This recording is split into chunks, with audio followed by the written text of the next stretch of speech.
Hello and welcome again to another episode of this assembly. I am your servant of Yahuwah, Soyah, and I'm ready to get right back into these scriptures because once again, we'll come up on some of my favorite scriptures. And once again, this is going to be something that you may find to be controversial and unheard of, and you're not going to be able to read it, or shall I say, hear it, but hear it. And if you don't believe it, read it for yourself. I always urge you to say it. These are not my words. I just want you to see what's here. That being said, thank you, Father, for bringing us here to assemble in this assembly. Let us hear your words, your thoughts, your actions, your deeds, and let us take them into account that you know what you are doing, and these words prove it. That being said, verse 50 of chapter 24. Then Laban and Bethuel answered and said, the thing proceeds from Yahuwah. We cannot speak unto you bad or good. Whether or not they worship Yahuwah is unclear. They do honor him and respect him enough to not say or do anything against him. Verse 51. Behold, Rivkah is before you. Take her and go, and let her be your master's son's woman, as Yahuwah has spoken. Whether or not Rivkah agreed or wanted to go or not, she was going. For she had been given by her mother, and her brother. Now, you may find that a little,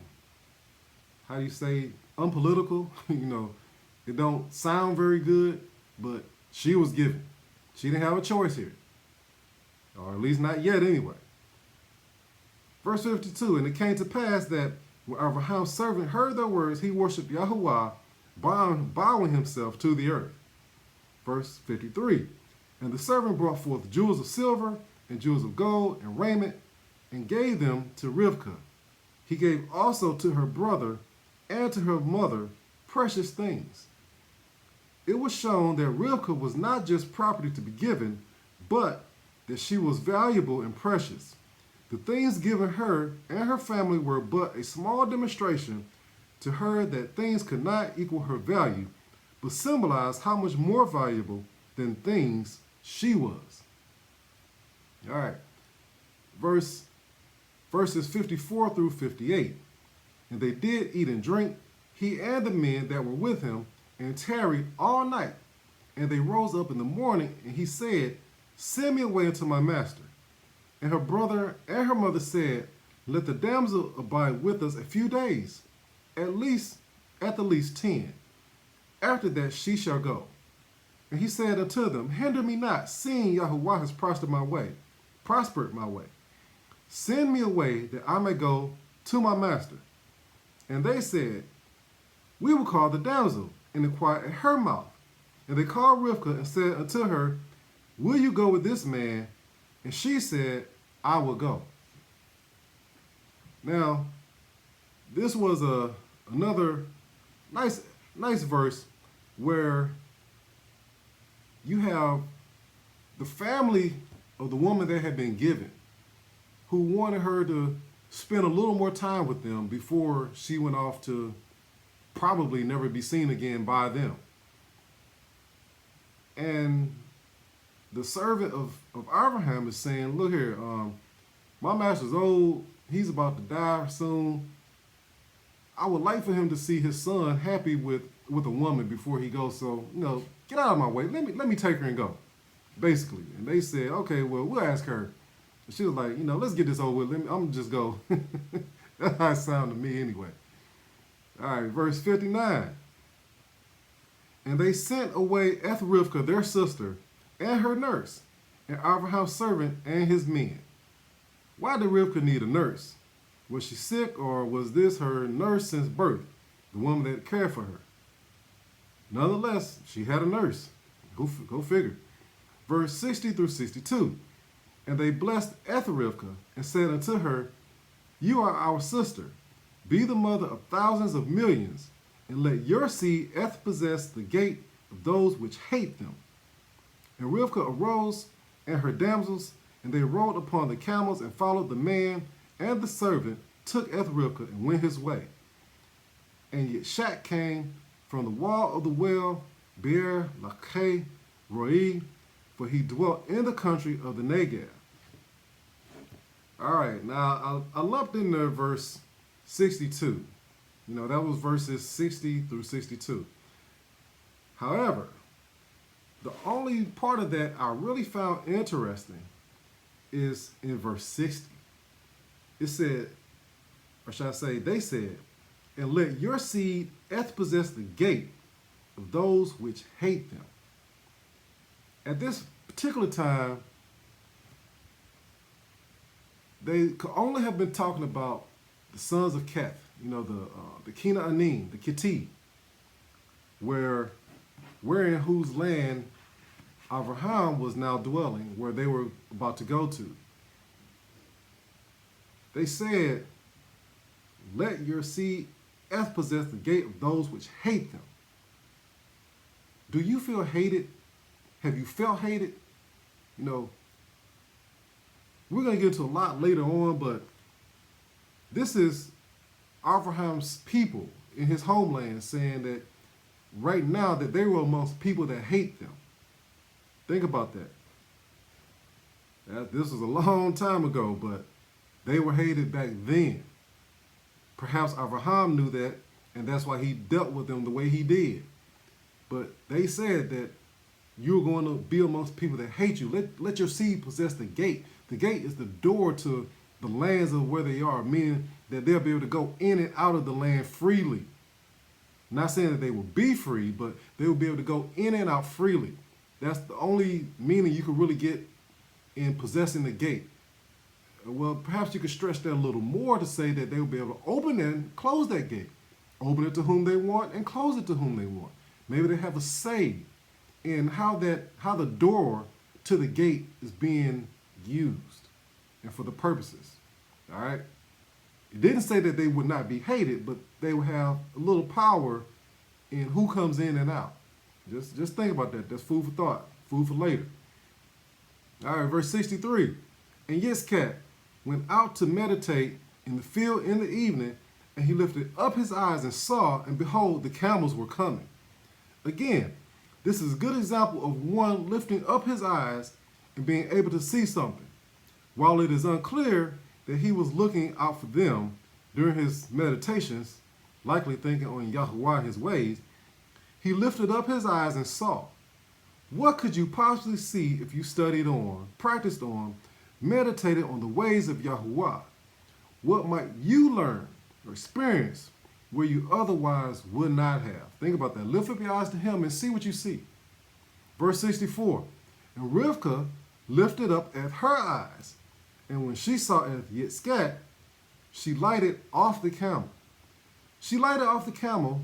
She got off delicately, gingerly, petitely, gracefully, like a woman. It was a graceful dismount. She too lifted up her eyes. It was interesting that it is mentioned that she lifted up her eyes. The next verse after Yitschaq is mentioned lifting up his eyes. Is that because she was obedient to the will of Yahweh in agreeing to go with Abraham's servant? Even more, she had never met Yitschaq. Yet, when she saw him, she arose from the camel to greet him as though she knew who he was. All right, verses 65 and 66. For she said unto the servant, what man is this that walks in the field to meet us? And the servant has said, it is my master. Therefore, she took a veil and covered herself.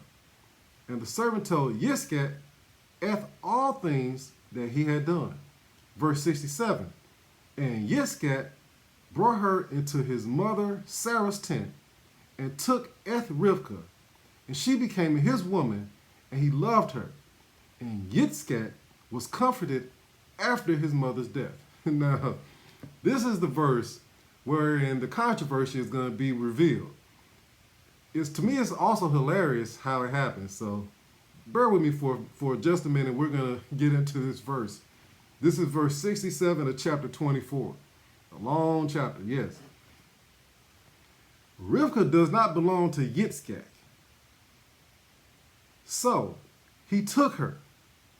She agreed to go with the servant after she had already been given to the servant for the purpose of being given to his master. Therefore, in a sense, it seems she understood that she was not her own. Whether or not she agreed to any of this as her desire, she was given and taken. Her agreeing to go with the servant did not necessarily mean she agreed to this whole arrangement.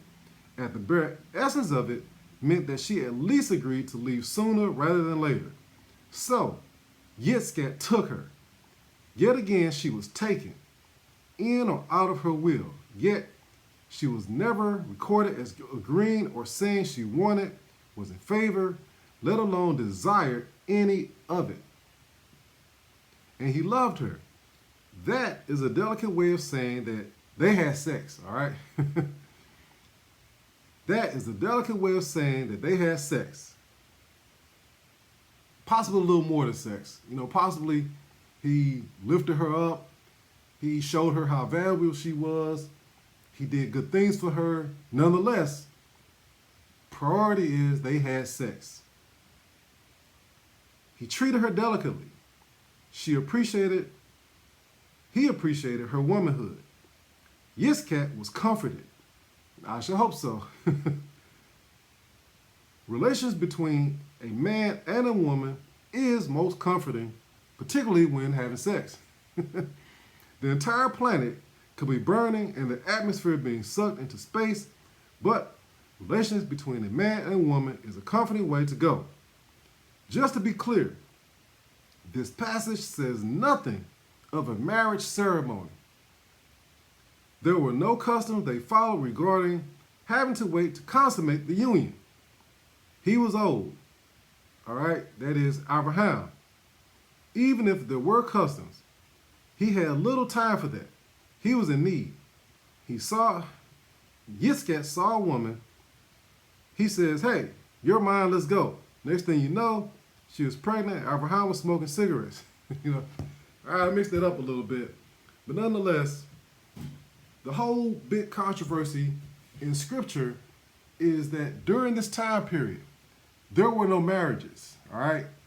Yitschaq saw this woman that was being brought for him. She had been taken after she had been given. She quite possibly could have been taken either way, but nonetheless, she was taken after she was given. And when he saw her, he took her. She did not belong to him. She was not his wife, and she never was. She was taken and became his woman, and he loved her. All right? Her loving him comforted him. This goes back to chapter 2 of Genesis, where Yahuwah says it is not good for man to be alone. It is not good for either a male or a female, a man or a woman, to be alone. Yitschaq, in essence, was alone.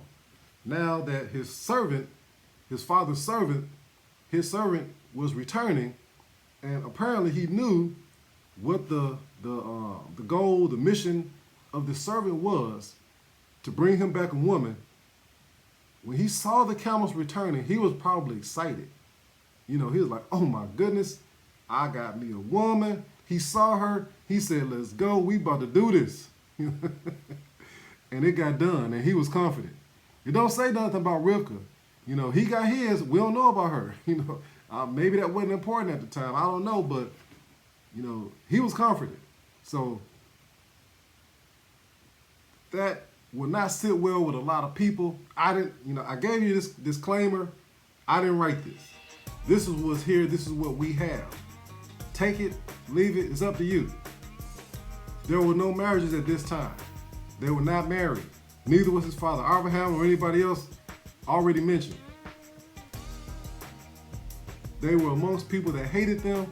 Maybe those people had customs. Maybe they had marriages. I don't know. It doesn't say right now.